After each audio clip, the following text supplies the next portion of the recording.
Welcome, folks, to session 3 of Living Life Fully. And this portion is called How Do I Want to Be Remembered? This kind of closes out all of the work we did. We talked a bit about, wanting to be able to know where our gifts and talents are leading us. Then the second part was, what if something happens to me that I can't make decisions for myself or I can't do things for myself? Who do I want to have be responsible? How can I let them know that these are my wishes? And how do I know that things will be carried out? Well, this third portion is kind of a piece that says, how do I want to be remembered? What is it that I want other folks after I'm gone to be able to say about me as a person, what I did and how I lived? Um, let's start out, and I always like to do this as a deaconess, this is kind of ingrained, is to give ourselves a moment to get in the mindset and have a little devotional. The verse that I chose for today was Psalm 25, verse 4. Make me to know your ways, O Lord. Teach me your paths. Driving some streets and roads can be pretty confusing. At some intersections, turning left is illegal. And we lived in Ann Arbor, Michigan, and would go over to Lake Orion to visit my brother. And the driver had to make a right turn, go a short distance, and make a U-B, and come back to be going in the distance that you want to be able to go. That's kind of, craziness, but that's how they're doing it. Or there might be a thing called a roundabout, a marvel of traffic flow that sends all vehicles in a one left-handed circle until the sought after exit is reached. Well, I didn't know too much about it, but our daughter's lives in Billings, and she has a whole road that's roundabout, roundabout, roundabout, and roundabout, and you have to go around until you get to the point where you want to go. Once people get used to that, it's good. But we spent some time in Europe, and instead of going around to the right side, you have to drive to the left side because you're driving on the opposite side of the road. So, talk about confusing. And my question is, who designed this? And that's really kind of a common reaction from a lot of people. Sometimes our life feels as frustrating. We think we know exactly where we should or need be. However, circumstances seem to be forcing us in the wrong direction or trapping us in endless circles. And we stubbornly focus on the destination we are certain is best for us. Thankfully, our gracious Father has the path already planned for our journey. We can trust Him to lead us even when the route is difficult to understand. Our frustrations can turn to peace and joy. And today, we will plan and do something to allow peace or to yield peace to us and to our families when we ask God to direct our way each and every day. He loves us and wants to bring us safely home to Him. Would you pray with me, please? Lord, you are my loving Father. Help me to follow your path for my life in each and every deciding moment. In Jesus' name, amen. Kind of neat how everything seems to fall into place as I get devotionals that come to me. This one just spoke to me, and I said, this is perfect to do with our program today. Now, I think one of the things that we can all agree on is it is human nature to avoid complicated or emotionally heavy tasks. But what we have been talking about these last two sessions and today's is far too important to put off for very long. You will be giving a real gift, and that's our end goal for this whole process, to your family by completing all of these pieces, putting them into a folder and keeping a copy for yourself, giving a copy to whomever you want to be, your power of attorney, your executor, whatever term or whatever part of your life you're in. Those are all pieces that you can share with them that's going to help them feel so much better and so much more secure as things go on. And we complete the series today. And I do ask that if you've been faithful and gone through this, or if you haven't been able to join us each time, as Carol said, you are free to go back on to the website and pull down whatever section you might not have been able to be with us on. Do it. The handouts are there. And then having this done kind of takes a load off of you and allows you to serve with a glad heart. And that's something we all like to do. And the one thing that's so important is that we, as mature adults, I like to call us, have so many life experiences and so many gifts and talents that we can share with those coming after us. And that intergenerational, the support of your church, the community, all of those are pieces that you are able to do and will be able to do with a light heart as you go on down the process. Now, I'm going to tell you a story, and I want you just to pretend with me. Penny Cedel died, and she's sitting up in heaven watching out over her funeral. What am I going to think, or what would she think? Would she say, wow, that is wonderful, they're doing it perfectly? Or is she going to say, ooh, that music is not something I would have chosen, or that scripture's not one of my favorite verses, or the pastor's talking too long and he's not saying things that would support my family in their time of grieving? As we go through today, we are going to be able to know that putting into our papers and our folder the things that are going to be special to our families, special to our spouses or our significant others, or children, grandchildren, and that it will be a time of support and peace for them instead of trials and traumas. One of the things that I don't actually have papers handed out to you, but I think that you can see um, are pieces where many times families are in shock when somebody dies or they're grieving, and they go to a funeral home and the funeral director says, how much can you spend? Well, nobody wants to be listed as a cheapskate.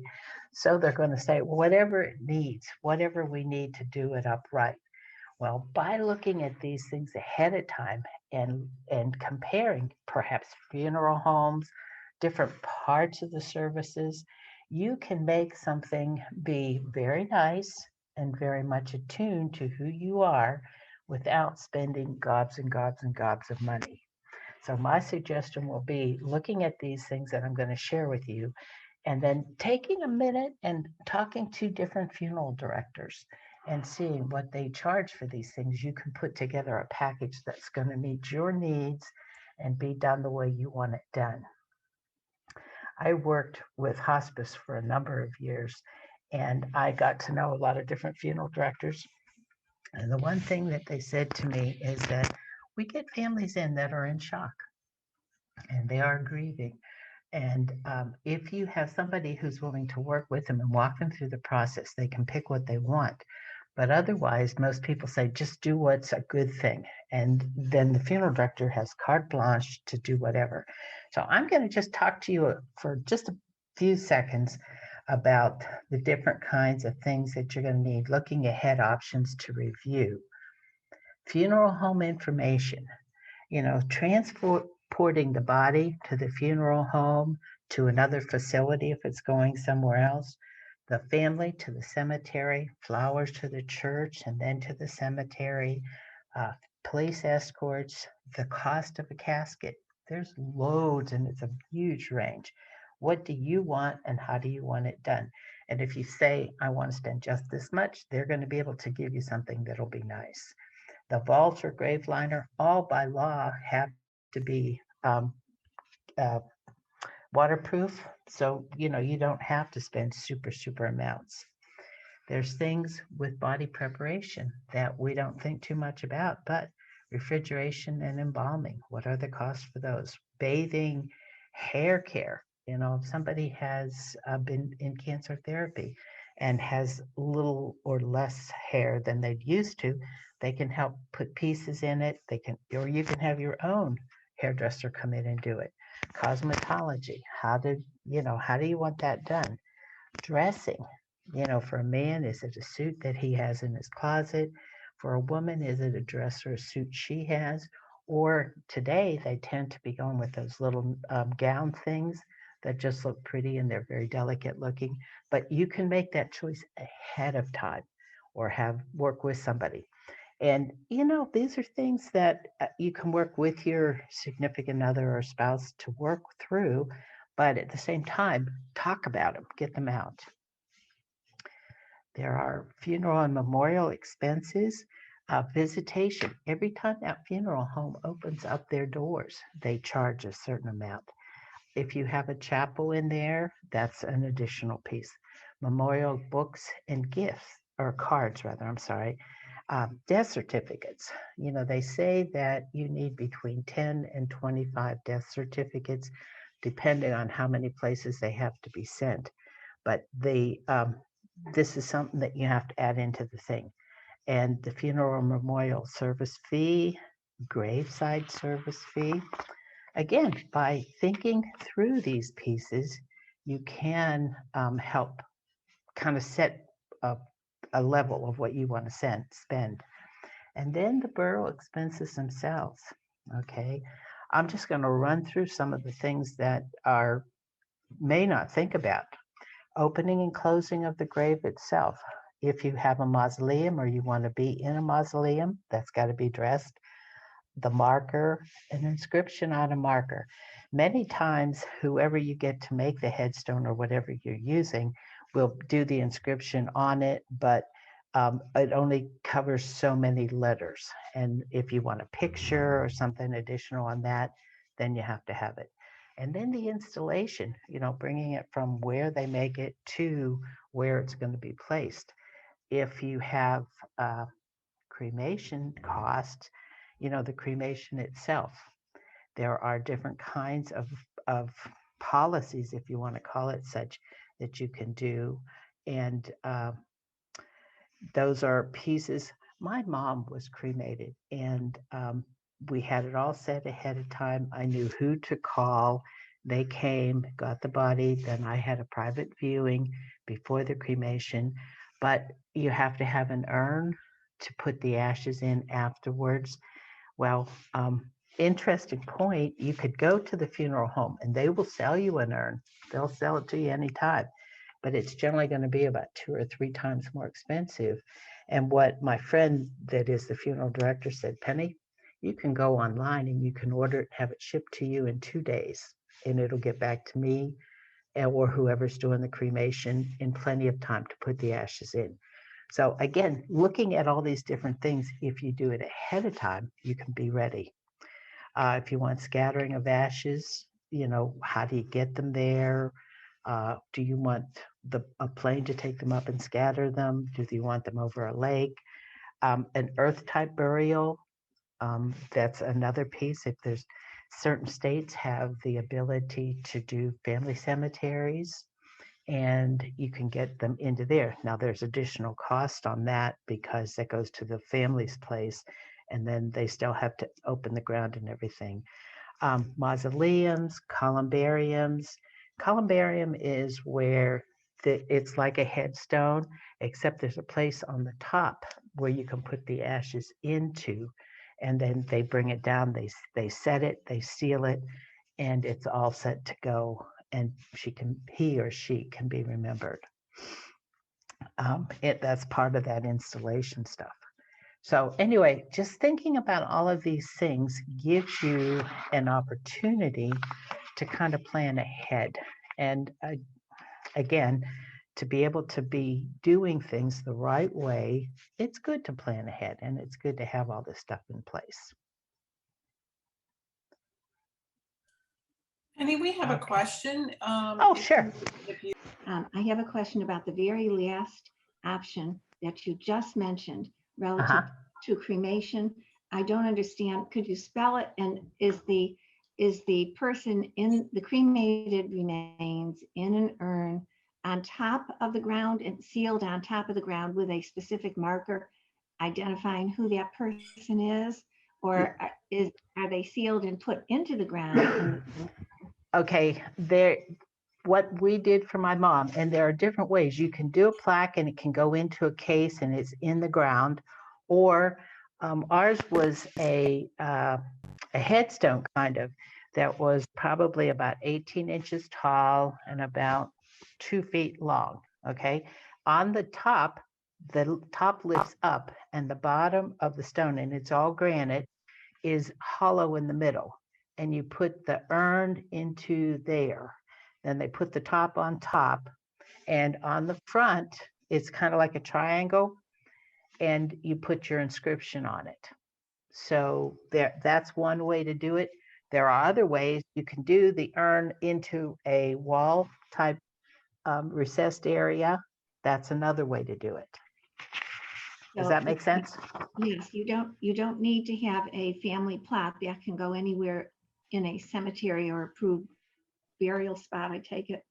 Okay, you would have to check with the cemetery that you'd be working with, because some of them may Uh-huh. have just, the mausoleum type things where you can slide them in and out. Um, so could you please spell that, whatever it is that you called it? Okay, columbarium, Columbarium. Okay, that's the one where you put it in on the ground.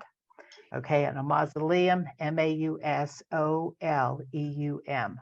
And that's kind of like it's a wall, and it has a door almost kind of thing that opens, and you put the ashes in the urn inside there. Okay, so let me just make sure I have a good understanding. Mhm. Normally, you go to the cemetery, you find the headstone, you'd find and a foot marker, and typically they tend to be family plots. But for this, you could have the headstone with your loved one sealed inside, um, but on top of the ground, and then they would have you could have a marker identifying them, a marker of Correct. some kind. Correct. Now, I would check with the cemetery to make sure that because each state has different laws. Yes, Okay. So you have to yeah, check and see what that state that you're going to be burying the person in. yes. And then I have a question about the scattering of ashes. Mhm. Um, where do you check for that? I know that I'm in Maryland, and in our state, I don't think we're allowed to scatter like on the Chesapeake Bay. There's some Okay. places where we're not allowed. How would we check that, and so that we're not leaving problems behind? Okay, I would probably go online and look at the cremation. There are different groups that have processes that they can do that for you. My dad died in 1999, and he wanted his ashes scattered over Cook's Forest in Pennsylvania. And Mhm. at the time, could do that. And mom had to get with the crematory cremation society, and they were able to give her names of people and where they could be done, and then she could rent a plane and take his ashes up. Thank So you. you'd have Thank to you. check with Yeah, the thank you very much here. Thank you. cremation. Sure, sure. And okay. Well, thank you, Carol. I'm glad that it seems to be doing some help for you. That's a good thing. Okay, resources then to help planning is the next area that we're going to go to. And this is one of the things that I think is very, very important for you to have in your folder. Give it to different people that will be points of contact when something should happen. This, and you can see that it's on the screen in front of you. It talks about people that you want to notify if something happens. And the one thing that I think is so, so, so important is that you have names and phone numbers, because nothing is worse than, well, I want to have, so and so notified, but I don't have their phone number. And the person that's going to be working this has no idea where the phone number is. So phone numbers as well as names are good. immediate family members that you want to have notified. If the person is on hospice, what is the name of the hospice? And generally, you can just call the hospice and they will notify the nurse or the chaplain or, whomever will be coming out. The doctor's name and phone number to certify the death.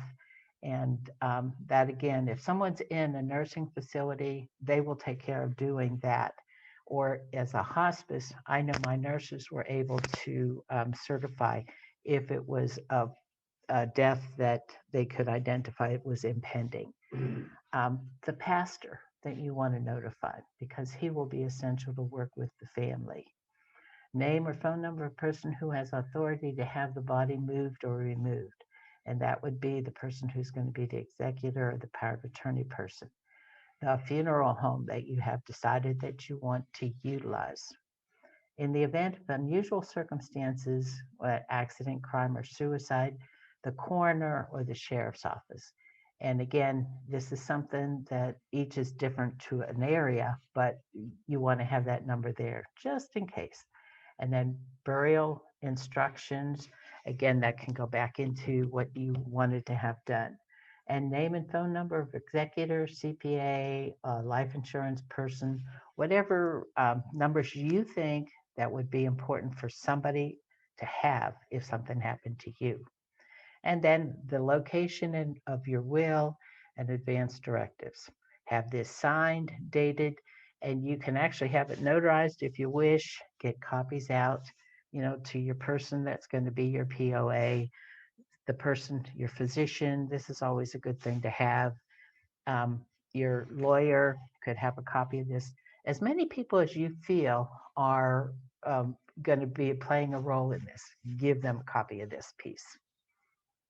Okay, now this is something that the start of this actually helps us to fill out the obituary, which, oh, by the way, is our next sheet to look at. And from this, and again, I'm not going to go through everything, but these are pieces, and I know this with my mom from last year, that I didn't have all that information, and it sure would have been nice to have had this paper filled out.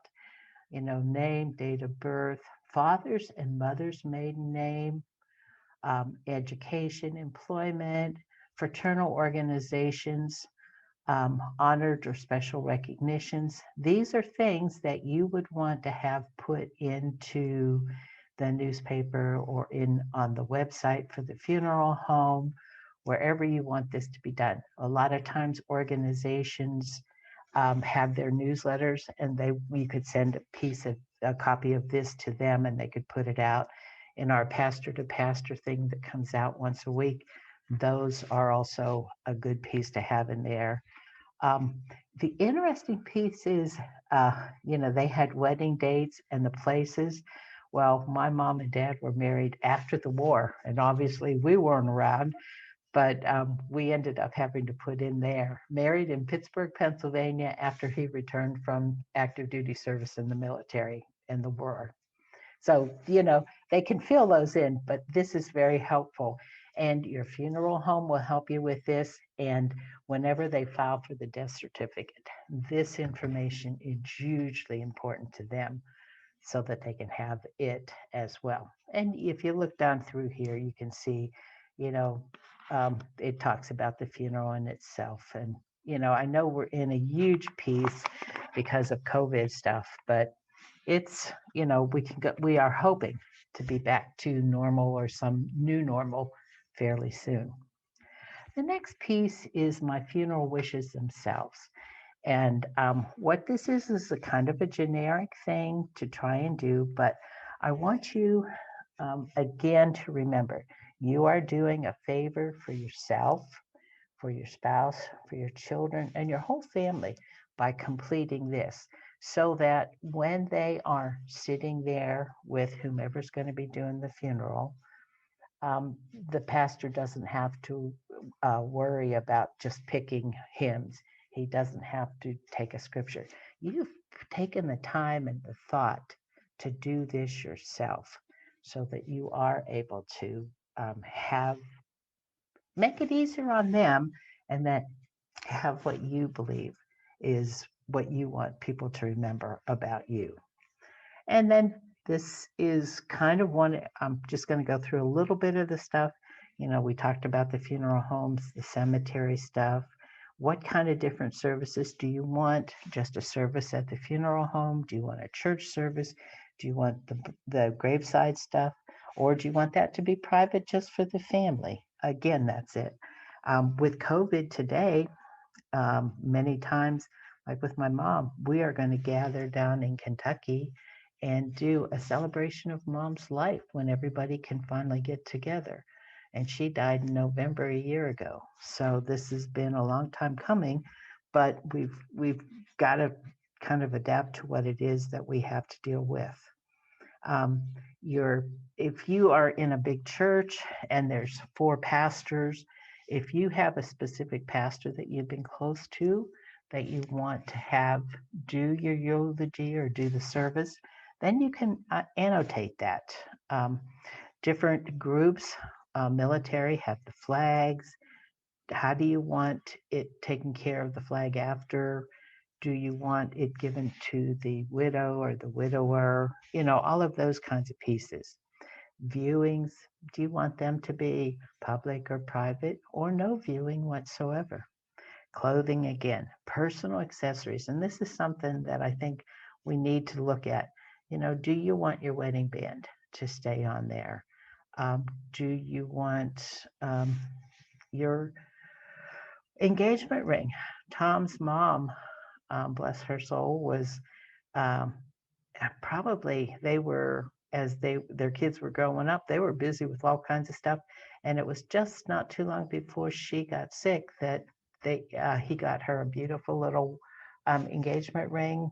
It was kind of like 25 years of uh, a diamond in there, and he wanted that to stay with her when she was buried. And I think that's perfect if that's something that you want. Eyeglasses. Sometimes people wear their glasses all the time, and then all of a sudden you see them at the funeral and they have their glasses on, and you go, what's missing? Those are things that you can go and talk about leaving. Um, when you talk about flower preferences, sometimes, and there's a sheet in here, in lieu of flowers, you want donations made to a particular organization or club. That you can do as well. And specifics for that, you want people to know. Okay, special passages. Who does the eulogy? Is the casket, and this is kind of, is it going to be open during the service or closed during the service? Today, we tend to do more closed during the service, but sometimes in some of the smaller churches, they still have it open and people can go up and say their final goodbyes. Other people say nobody's going to be looking at my body. And so that's their call. And we want to do the things that you might want to have done. Okay, here's an interesting piece, and I want to make sure we address this. I have away from home protection, yes or no, and the name of the plan and the contract number if you have one or if you think about getting one. We had some good friends up in Valparaiso, Indiana, who he had a severe heart condition, and they were getting ready to celebrate their 50th wedding anniversary. Well, they were on a cruise in the Caribbean and he had a heart attack and died. He had this away from home protection, and it took care of, so that his wife didn't have to worry about all the details of getting transported back. The company that they had the policy with just took care of it. So again, if you travel a lot or you think about having something like that, this is it's worth looking into at least. I can't guarantee that you will get it, but think about that's a good piece. Okay. Who do you want to be your pallbearers? Who do you want to be your honorary pallbearers? Any special instructions or awards or things that you want to be placed with the remains? Those are all pieces of things that you can talk about in this form, and then you know that they're going to be carried out for your wishes or as your wishes. Children, grandchildren, and relatives. This is an important piece, and we don't oftentimes think about it, but my brother was killed in a horrific accident And when they were doing his service, when we were doing his service, all five of the kids wanted to say something about their dad. And so we had the information we could put into the service. And they had an opportunity to share some special memories about their dad. Okay, close friends, advisors, organizations to be notified. We've kind of touched on this, but here's where you can list these, and then you will know that they'll be taken care of and recognized. I do want to give you some insight that I learned as I was doing my first of these seminars, is that many churches already have a kind of a generic service of victory for whomever the person is. And what I would suggest is that you fill out a lot of the information on the big form, but then you go to the church, talk to the pastor, and say, what, do you have the form and can I have it? Fill it out ahead of time and connect it to your funeral wishes, and then you will have everything in place. And that really helps with the planning and what specifics you want done. And this one had an interesting piece on here on the backside. And again, check with your church to see. But this said, describe your faith. What would you want to be said about you? What would you like to tell your loved ones? Is there a story you'd like to have told about you? And what is the greatest gift you received, and how did you pass that along? And then, do you have any final instructions or encouragement to your family? This is a neat thing that they can do into the eulogy or tie into it or have different people speak, but it is a good thing. So check with your church and see what they have. Okay, and that's what this is, confirm assistance from your church. Okay, cemetery memorialization. And this maybe Carol will help you a little bit as well. Here's a sheet that will help. And, if you have plots and you own them, you need to have the name of the cemetery and their phone number so you can call and get the details of what they will or will not cover. And here it is types of burial rites that the cemetery does. And then if you own it, make sure you have the papers. We keep ours in our box at the vault or the vault at the bank. And so they would know how to get into it and everything. Um, it's an interesting piece. If cremation, what type of disposition? Burial, niche, scattering garden, or a columbarium? And then what and where do you get these things? I'm a firm believer in going onto the internet and checking things out because you can many times find more information than you can guess, or you just ask the funeral director that you're talking to, what would you recommend? And I always like to say, if this were your wife or your husband, what would you want to do for them? And then you're going to get it. So, okay, let's see. All right, next piece is living life fully, my gift to my family. And I want to tell you a little story before I get into this. Whenever I was running my hospice in Austin, hospices require a certain percentage of your manpower hours to be by volunteers because that kind of involves the whole team and you use an interdisciplinary team for this.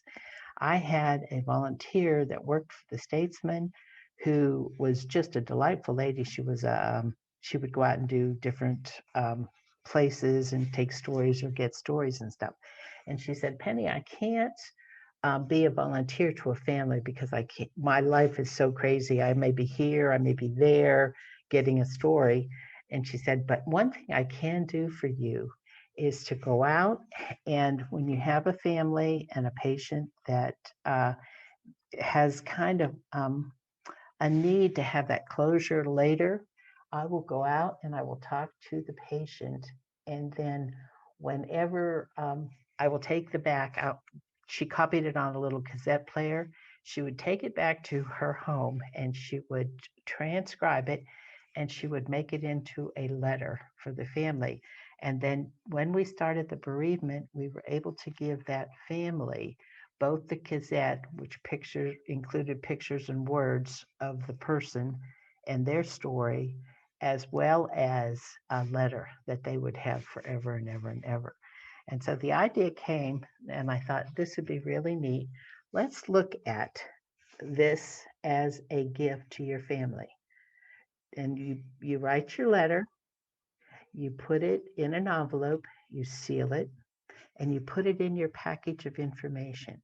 And it's to be opened by my loved ones after my funeral. And I've heard back from a number of people who have said this was number one, the person writing it. It was really kind of a time when they could think deeply and say things that they were not able to say in person to the person they loved, but also to a loved one. As I walked through with several women who had lost their husbands, that this was something very special, and she could sit down and she could read it, and the feelings that she got from that was just amazing. On the next sheet, bing, thoughts from my family. Here are some of the ideas that my volunteer gave me so that we could have ideas, things you may want to um, tell your family.